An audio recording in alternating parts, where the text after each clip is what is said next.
right, what is good, everybody? Welcome to another segment of NFT news. Let's get right into it because there's some very interesting stuff. If you're a very avid, NFT trader or information seeker, we all know that Twitter and Discord are the primary sources to know the latest drops, news, everything regarding NFTs, especially um, during the spaces, the Twitter spaces. There's so much information, so much good alpha, and there's a lot more news coming to Twitter. So Twitter is rolling out verified NFT profile pictures, and I don't know if you've seen the video on Twitter or not, but it looks pretty darn dope. So let's kind of explain it here for a second. So Twitter on Thursday began rolling out a feature that will let some users set NFTs as their own profile picture to signal their investment in the emerging digital art space. Now, it's definitely a cool way to flex. People flex on Instagram, social media via Lambos, private jets, clothes, etc. But now this is definitely the trend of having a Bored Ape Yacht Club, a V Friends, a Meebits as your profile picture and flexing that. And Twitter is using that clout or using that sort of, that drive to amplify it, right? So here's an example from the CNN Business article. So NFTs such as characters from the popular Bored Apes collection have been popping up as people's avatars on Twitter. And that's no surprise there. If you have one of those, Immune Ape Yacht Club, Bored Ape Yacht Club, that's definitely a flex. Let's be real here. The new feature, which is only available to users who pay for Twitter subscription service, will go a step further. So that's kind of whack, I guess. Um, I don't know. I don't know how big their subscription service is, but hey, people might want to hop on that to flex, or I think gradual over time, people will go on it, right?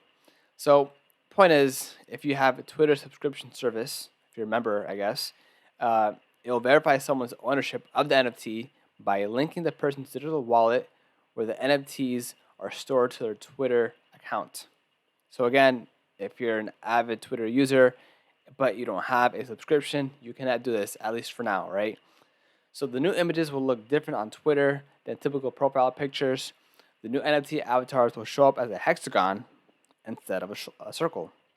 And users can click on them to get more information about the artwork, including its creator and where it's listed.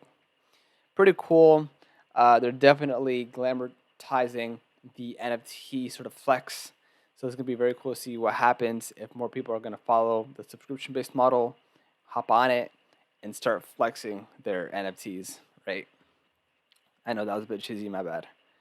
And yeah, it's kind of funny because whenever a social media platform does A, B, and C, another social media platform, you know, kind of just responds rapidly. So, for example, in the e-commerce world, Instagram has a shopping feature, live shopping feature, Facebook too, because Facebook owns Instagram, and all these different social media platforms like Pinterest, you know, like mainly like Pinterest, TikTok. Now they're getting into. I mean, it was TikTok that really started it, but they're getting into the not the NFT space, but into the e-commerce space. We see it with Snapchat as well, with their VR, AR sort of features to make the buying experience much cooler.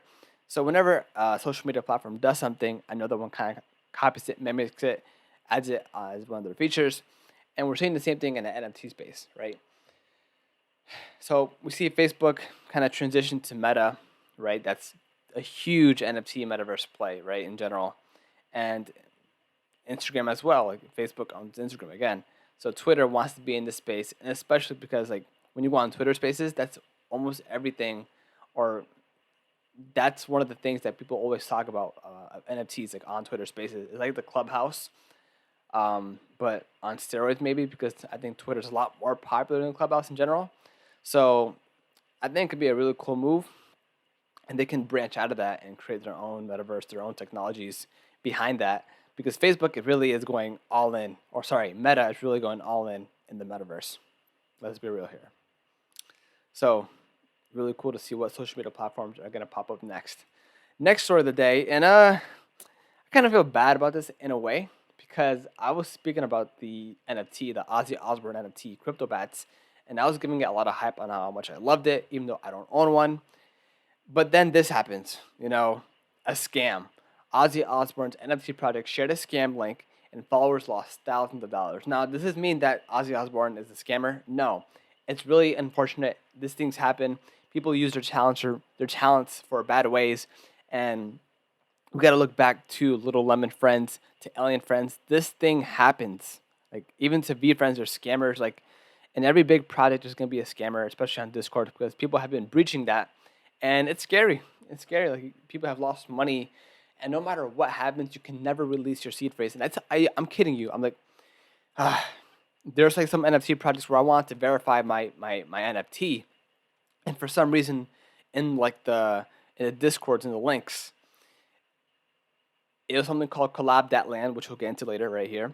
And basically, what it does, it helps you, or it's like a bot service to help you verify your NFT, so it can be verified on Discord, have a little check mark, or just show everyone that you're verified. And through that, you can enter prizes, events, and whatnot. Right. So it's very important to be verified on Discord because you do get incentives. But there's a lot of scams out there too. So just because you're entering a Discord on a brand, like on an NFT project, does not mean you're safe. As a matter of fact, it's still pretty darn sketchy, and it goes to show how early we are in the NFT world. So to kind of elaborate on this, the Ozzy Osbourne Cryptobot NFT project was launched like in the last week. It launched on the 20th of January, and then there's a link where people clicked on, and they have to put their seed phrase. So, for example, right here, here's the collab.land bot, and what you have to do, or what they ask for, is like you kind of have to verify your NFT and put in your information. And some people lost $300 to $400 in Ethereum, and that was drained from their wallet. Imagine if you had like 30 Ethereum and that was freaking gone, right? So this is just crazy. So an Ethereum wallet address Solomon indicated, Solomon was one of the guys who got scammed, was linked to the scammers had received a series of incoming transactions totaling 14.6 Ethereum, which is equivalent to almost $41,000 on the 20th of January, and sent it onwards to a wallet containing more than $150,000. It's just crazy. Like these scammers, like obviously they're brilliant in their own respects in terms of like how to do this, but it's horrible. Like stealing people's money, it's not cool. But like it's a big lose. It's a big loss for all these brands and all these people because they kind of lose faith in NFTs. They lose faith in Ozzy Osbourne and his project. So it's definitely not a good look, unfortunately. But these scammers are out there in big projects like this one right here. No one's safe at this very point in time. Again, the number one thing is to never, never, ever give away your seed phrase, not even to your family, not even to your mother. I mean, unless like you pass away, God forbid, and they need to retrieve your earnings, then I guess. But in the internet world, don't ever put it out there. Let's be real. Come on, guys and girls. Man, that's sad. Just be careful. Another cool story. Unicef. I like this brand. The organization, charity. Uh, I'm a huge soccer fan, and I know I'm not a Barcelona fan, but I know they had it on their shirts as a sponsor. And I want to share this story because it goes to show the utility of having an NFT to do something, right? It's not about creating an art piece and selling it for thousands of dollars, but no, it's about raising money, kind of like the Shaq NFT, where he literally all the proceeds went to his charity, didn't get one dime to put it in his pocket, and it's really cool. So, for example, UNICEF, they celebrated their 75th anniversary, um, and the UN Children's Agency launched its largest 1,000 data-driven NFT collection in support of internet connectivity at schools, and so far, $140,000 has been raised. The first 1,000 NFT pieces raised $550,000, and the pre-sale for a limited edition piece and four others last week at a St. Moritz auction raised $140,000. UNICEF also secured an arrangement with secondary auction platforms to receive 20% royalty of all future sales, which brought in the additional $50,000 in 1 week. Again, these royalties are super important in the contract because this is how they get more royalties, and that way they can fund the charity and whatnot. It's a great utility, not just for charities, but for any business to kind of get your wheels turning. Like, look, these opportunities are out there. You can do it. The technology is out there, and we've seen the examples with UNICEF, with the Shaq Foundation, and Steph Curry. He did the same exact thing, but with the shoes, and a lot of the proceeds, or most of all the proceeds, went to his charity or a charity that he donated to it as well. So it's really cool to see the application of NFTs in a good manner. Last story of the day: Tom Brady. I mean, Tom Brady right now, he's the GOAT. I'm not the biggest fan of him. I'm a Colts fan, but he's killing it right now. He's gonna play in the place tomorrow, or if you're listening to this right now, he'll play today against what is it? Well, I forgot, but you're gonna make the NFC Championship again. In my opinion, they're really out there. They're gonna put in some work, but that's besides the fact. Guess what? Tom Brady is a businessman too, and let's get into the story. So Tom Brady's NFT agency, he has his own agency, yes, raised $170 million in funding from crypto investors. Damn. So he's putting in work on and off the field. So yes, you heard that right. Tom Brady co-founded an NFT agency, and it's called Autograph. So what is Autograph? Let's get into that in a second. But well, you need to know that this business raised $170 million from venture firms. It completed its Series B funding, as a matter of fact. That's what it was. So what exactly is Autograph? TechCrunch described it as an agency go between for celebrities. So it's an agency go between for celebrities, celebrity athletes, and entertainers looking to find a personal presence in the incredibly noisy NFT world. Let me pause here for a second. That's so true. There's so much noise going on in Twitter, Discord, OpenSea, so many different projects. And for anyone who wants to get into this space, celebrities, athletes, whatever it is, they might be like, "Oh, everyone's doing this, and is it too late for me to get in? Am I going to do it right? I want to do it in a way where I'm presenting good utility, good brand, putting my face out there, and having a good experience for everyone, right?" So I can see this definitely working out. So some celebrities and athletes have gotten blowback from fans and the public at large over their involvement in the cryptocurrency or NFTs, and TechCrunch believes Autograph's goal is to help those people get involved in NFTs in a more curated way. So yes, there's been a lot of blowback for NFTs making a quick $1 million, literally just having a picture of themselves in some cool graphical way and selling it for millions of dollars with no real utility.